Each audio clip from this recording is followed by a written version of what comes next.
우리가 살아가는 인생은 수많은 선택의 연속입니다. 진로를 결정하고 또 배우자를 만나고 또 직장을 옮기는 등 크고 작은 갈림길 앞에서 우리는 늘 고민하고 불안해합니다. 어떤 길로 가야 되는가? 또 이 결정이 옳은 것일까? 지금은 이제 대입을 앞두고 수시 접수를 이렇게 하는 지금 시기입니다.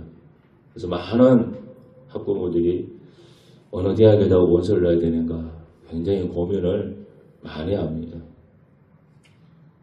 우리는 항상 올바른 선택을 다 하고 싶어 해요. 저도 그렇습니다. 그래서 어떤 사람들은 점을 보러 가기도 하고 또 어떤 사람들은 성공한 사람들의 책을 읽으면서 그들의 지혜를 배우려고 합니다.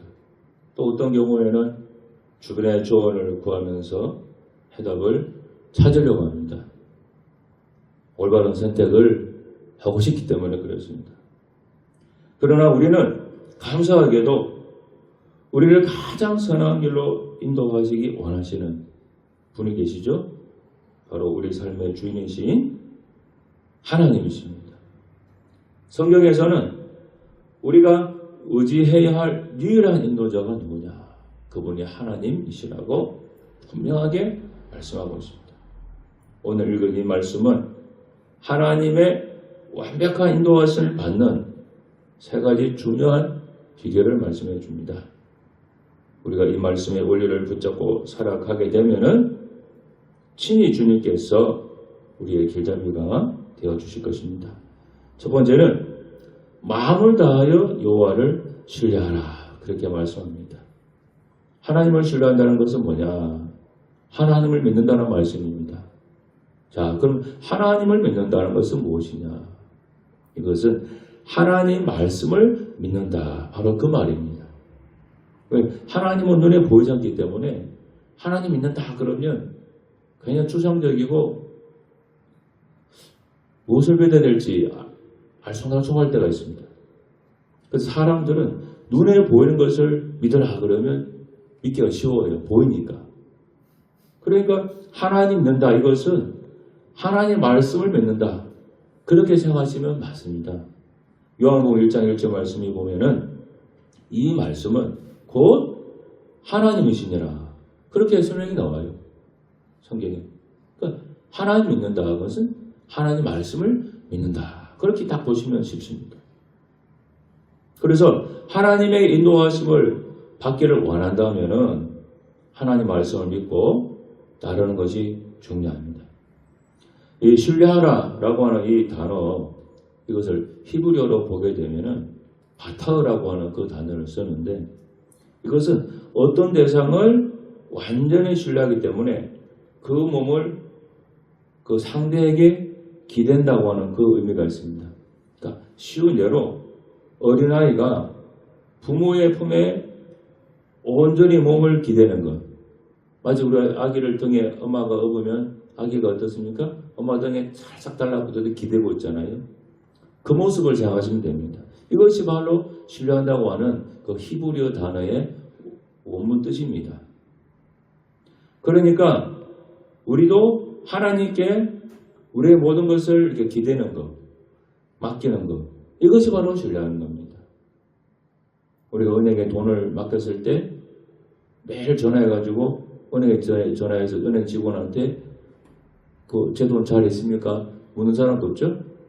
또 카드 매일 은행마다 들려서 내 돈이 잘 있는가? 그렇게 매일 체크하는 사람 아마 없을 겁니다. 굉장히 뭔가 불안해 있는 불안증인 사람을 제외하고는 일반적으로는 그렇게 하지 않아요. 꼭 귀찮게 왜 합니까? 은행이 뭐 당연히 뭐 알아서 해주겠지 그런 믿음이 있잖아요.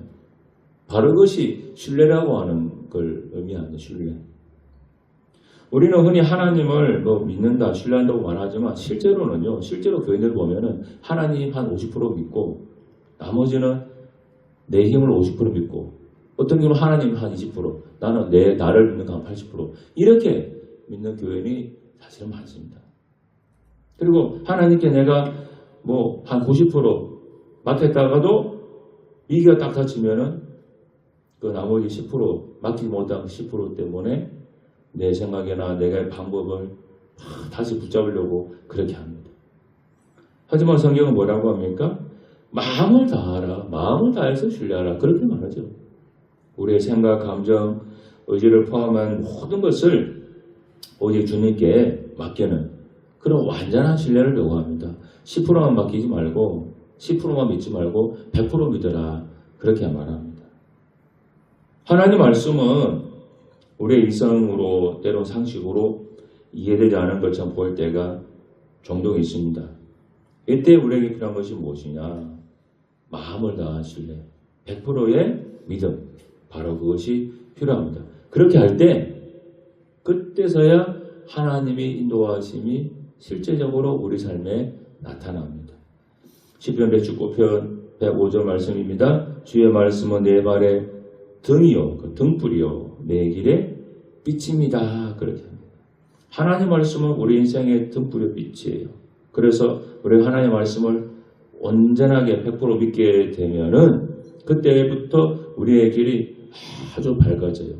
그래서 내가 어디로 가면 되는가 아주 분명하게 볼 수가 있습니다. 왜 우리들이 이 세상을 살면서 때론 불안하고 뭔가 사는 것이 뭔가 막막하고 답답합니까? 앞이 보이지 않아서 그래요. 내가 지금 하는 것이 이게 진짜 맞는가? 내가 지금 이 길을 걸어가는 것이 진짜로 제대로 가는 것이 맞는가? 그것이 확실하지 않으니까 늘 우리 마음속 한 구석에는 불안감이 있는 거예요. 왜? 틀리면은 내가 낭패를 겪잖아요. 내가 손해를 보잖아요. 그래서 우리 앞길이 환하게 이게 보이고 확신이 서게 되면은 그런 사람은 더 이상 두려움이 없습니다. 제가 이제 일반 대학을 마치고 그 신학교 대학원에 시험을 칠 때인데 제가 이제 칠 때만 해도 저희 신학대학원에 들어가는 것이 굉장히 어려웠습니다. 아주 어려웠습니다. 일단은 치는 경쟁력도 세고 시험도 까다롭고 어렵고 그래서 굉장히 어려웠는데 저는 저기 지방에서 살고 있었기 때문에 시험에 대한 정보도 없고 그냥 무슨 과목 친다는 과목만 딱 알고 혼자 그냥 공부했습니다.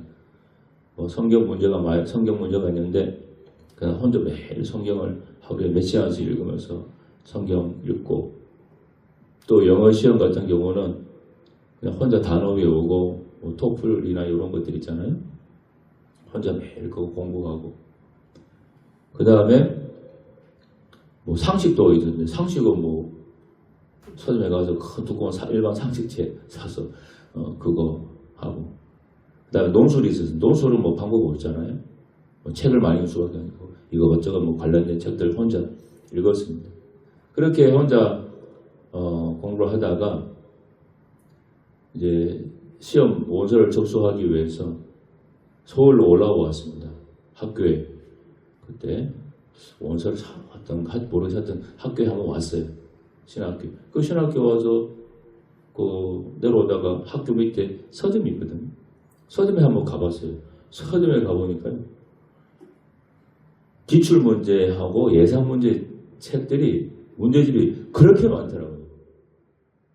그래가지고 아차 싶어가지고 막 몇 권을 사가지고 왔어요. 그때 이제 시험 치기 거의 한 몇 주 안 남을 때였습니다. 그래도 뭐 또 기출문제, 예상문제 있으니까 뭐 급해가지고 내가 사와서 세상 이런 게 있었구나 싶어가지고 남은 몇 주 동안 혼자 계속 그걸 제가 다 보고 제가 시험을 친 적이 있습니다.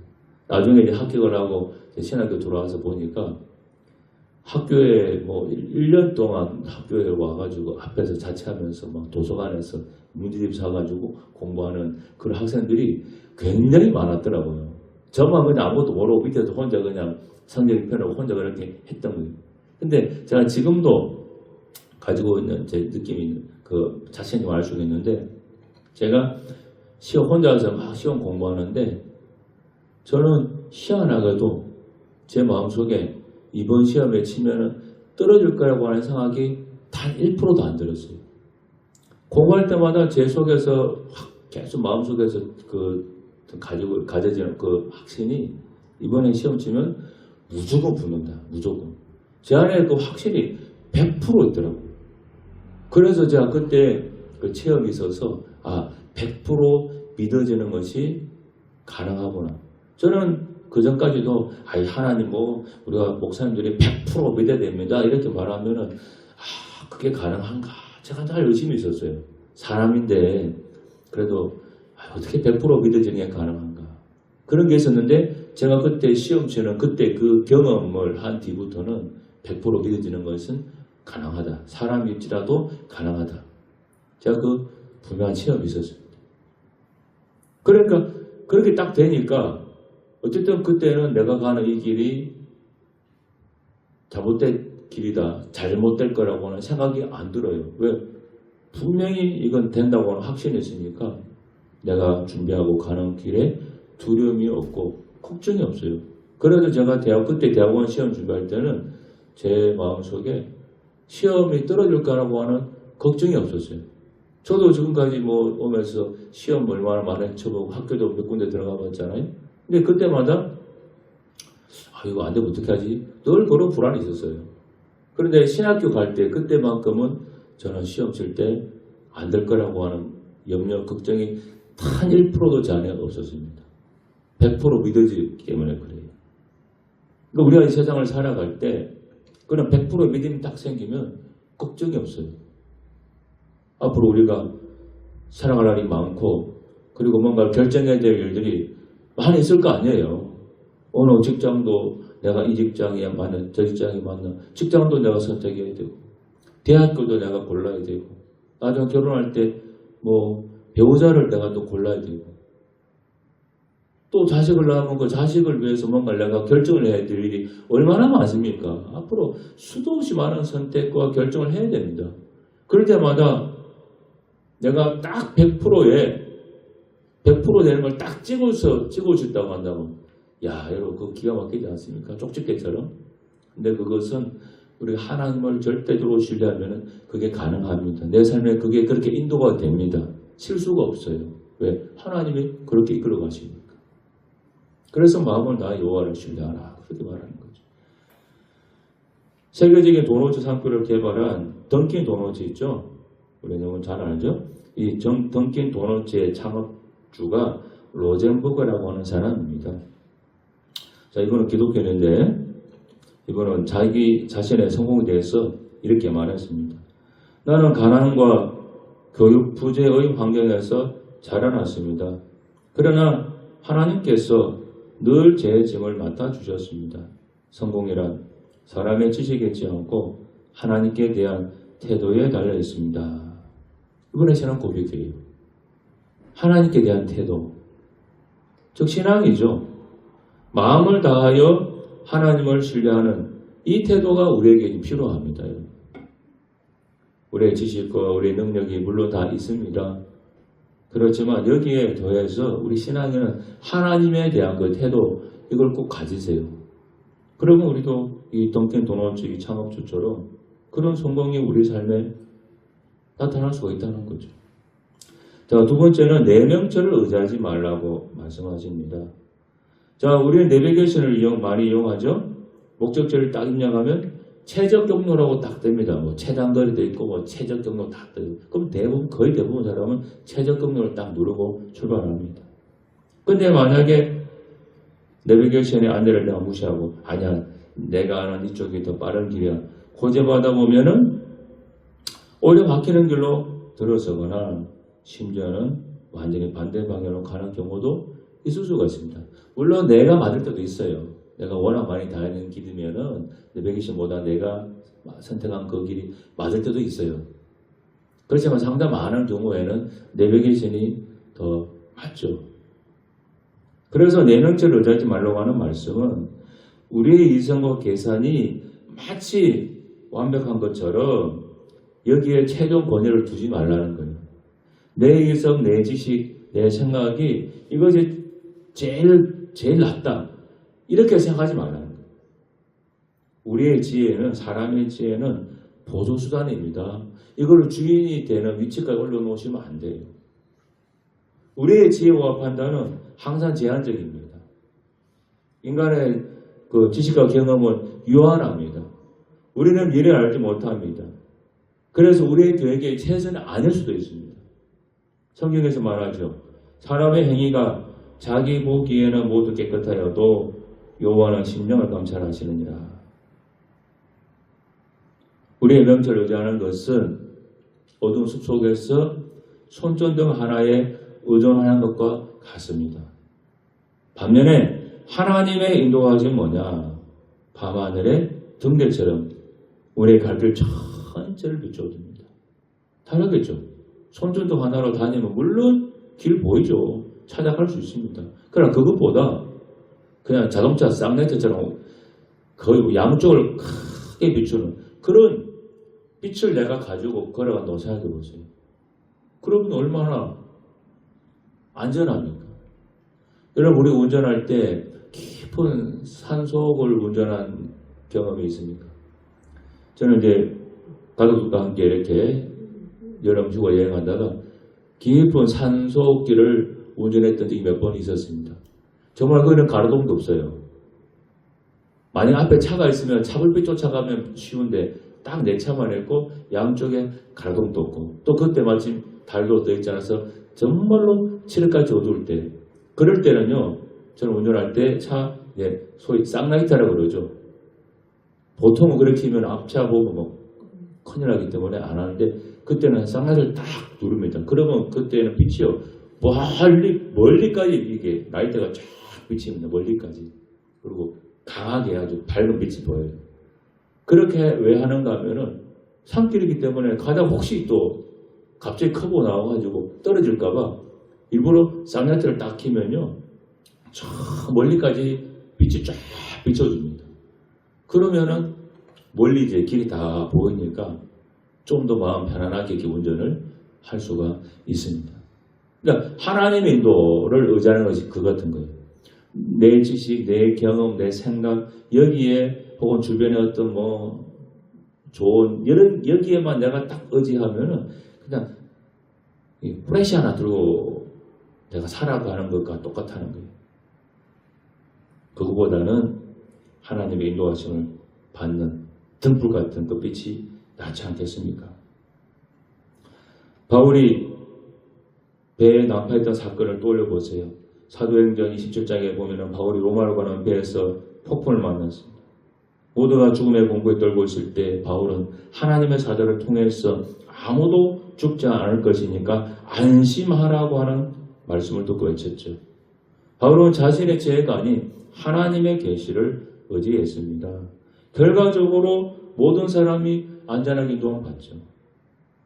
우리의 명체를 내려놓고 하나님의 음성을 들을 때 구원의 길이 활짝 열립니다. 진로 선택, 결혼, 사업 이런 것 통해서 우리의 생각을 의지하지 말고 기도하면서 하나님의 뜻을 꼭 구하십시오. 그러면 하나님께서 더 나은 길로 인도할 겁니다. 마지막으로 범사의 글을 인정하십시오. 범사는 우리 일상에서 일어나는 모든 일을 의미합니다. 우리는 특별한 문제나 어려운 상황 속에서만 하나님을 찾는 경향이 있습니다. 그러나 성경은 우리가 아침부터 눈을 뜨는 순간부터 밤에 잠자리에 들 때까지 삶의 모든 영역에서 하나님을 인정하라. 그렇게 말씀합니다. 모든 일에서 하나님을 주인으로 인정하고 그분의 주권을 받아들이는 것이요. 그렇게 할 때 그리하면 내 길을 지도하시리라 하는 거예요. 자, 지도하시리라라고 하는 이 말을 히브리어 원어를 보게 되면은 평탄하게 한다 그런 뜻이 있어요. 원래는 곱게 하다, 평탄하게 하다 그런 뜻이 있습니다. 그러니까 우리 인생의 길이 완전히 평탄해진다는 뜻은 아니에요. 지도한다는 것은 우리의 길에 있는 장애물과 고난이 사라진다는 약속이 아닙니다. 그보다는 뭐냐? 우리가 걷는 그 길 자체를 목적지로 통하는 옳은 길로 만들어 주겠다고 하는 거예요. 결국 우리에게 필요한 것은 뭡니까? 내가 한 선택이 옳아야 되는 거잖아요. 옳은 것이길 바라잖아요. 그러니까 지도한다는 것이 그겁니다. 중간중간에 굴곡이 있고 골짜기가 있고 장애가 있겠지만은 하나님이 지도한다는 의미는 그걸 다 뛰어넘어서 결국은 옳은 목적지로 나를 이끌고 간다는 거예요. 이 세상을 살아갈 때 장애 없는 삶이 누가 있습니까? 방해물이 왜 없겠습니까? 실패가 왜 없겠습니까? 죄수도 할 수 있고 삼수도 할 수 있죠. 그러나 중요한 것은 뭡니까? 남들보다 조금 늦게 간다 할지라도 내가 옳은 목적지에 도달만 한다면 그 사람은 인생 성공한 거 아니겠습니까? 그것이 바로 하나님이 지도하신다고 하는 의미입니다. 하나님은 우리가 완벽한 계획서를 가지고 찾아오는 것을 원하지 않아요. 오히려 우리의 불완전한 계획과 계산을 다 내려놓고 마음을 다해서 그분만을 신뢰하고 모든 삶의 자리에서 주님, 이 상황에서 주님이 원하는 것은 뭡니까? 어떻게 하길 원하십니까? 이렇게 묻고 또 대답을 듣고 가는 그런 사람을 찾는 겁니다. 국민일보 게다시에 2023년 7월호에 실렸던 내용입니다. 모든 일에 주님을 인정할 때라고 하는 제목의 간증입니다. 취업을 앞둔 대학원생이 있었습니다. 여러 군데 지원한 결과 3군데에서 동시에 합격 통지서를 받았습니다. 하나는 연봉이 가장 높은 대기업이었고 또 하나는 안정적인 공기업이었고 마지막은 작은 규모지만은 자신의 전공을 살릴 수 있는 연구소였습니다. 이 3개가 합격이 됐는데 인간적으로는 연봉이 높은 대기업에 가고 싶었다고 합니다. 돈을 많이 벌어야 되니까. 그래서 매일 아침 하나님께 기도하면서 하나님 내 길을 인도해 주십시오. 내가 하는 선택 어떻게 하면 되겠습니까? 그렇게 기도를 했습니다. 근데 어느 날 그 연구소에서 면접을 보던 중에 그곳에 사장님이 기독교인이라고 하는 사실을 알게 됐습니다. 면접이 끝나고 사장님이 청년에 이렇게 얘기했습니다. 우리 연구소는 작지만 우리의 연구를 통해 복음을 전하는 단체들을 돕는 그 일들도 하고 있습니다. 그 말을 하더래요. 그래서 그 말을 사장님 말을 딱 듣는데 마음이 그렇게 편안하더랍니다. 아, 내가 월급을 많이 못 받겠지만은 그래도 이렇게 하나님 복음을 전하는 그 일을 하는 그 회사 가면 좋겠다 마음이 들더래요. 그래서 주변의 반대에도 불구하고 그 작은 연구소에 입사하기로 결정했습니다. 비록 연봉은 다른 것보다 적었지만은 그래도 그곳에서 하는 일이 자식에게는 굉장히 값진 의미가 있었다 그래요.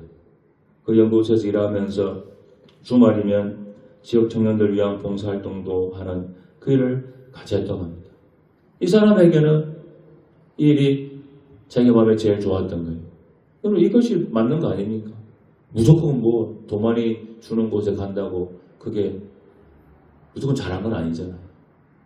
자기가 그 회사 들어갔을 때 기쁨이 있고 즐거움이 있고 마음이 만족하면 사실 그걸로 된 거 아닙니까? 아무리 돈 많이 줘도 그 회사 갔을 때 스트레스 많이 받고 막 거의 전쟁터 같은 그런 곳이라면 얼마나 힘들겠습니까? 여러분 범사에 하나님을 인정할 때 우리의 모든 삶을 맡기고 하나님께 뭔가 질문을 하고 그렇게 살아갈 때 하나님께서는 우리를 지도해 주십니다. 가장 올바른 목적지로 우리를 이끌고 가십니다. 그렇게 되면 우리 인생은 어떤 자리에 있다 한다 할지라도 성공한 사람이 되는 것입니다. 범사의 그를 인정하는 우리 모두가 되기를 바랍니다. 하나님 아버지 감사합니다. 범사의 그를 인정해야 됩니다. 하나님을 인정해야 됩니다. 하나님께 질문하고 하나님 내가 하는 이 선택이 내가 하는 이 내리는 결정이 올바른지 질문하고 그리고 하나님의 지도를 받기 위해서 하나님 말씀 잘 듣고 그 말씀대로 살고자 하는 우리 모든 예그런교 교인들 되게 하여 주옵소서. 앞으로 우리들이 살아가면서 해야 할 선택 결정이 아직 많이 있습니다. 하나님 아버지 그 모든 선택 결정 잘 해나가도록 도와주옵소서. 예수님 이름으로 기도드립니다.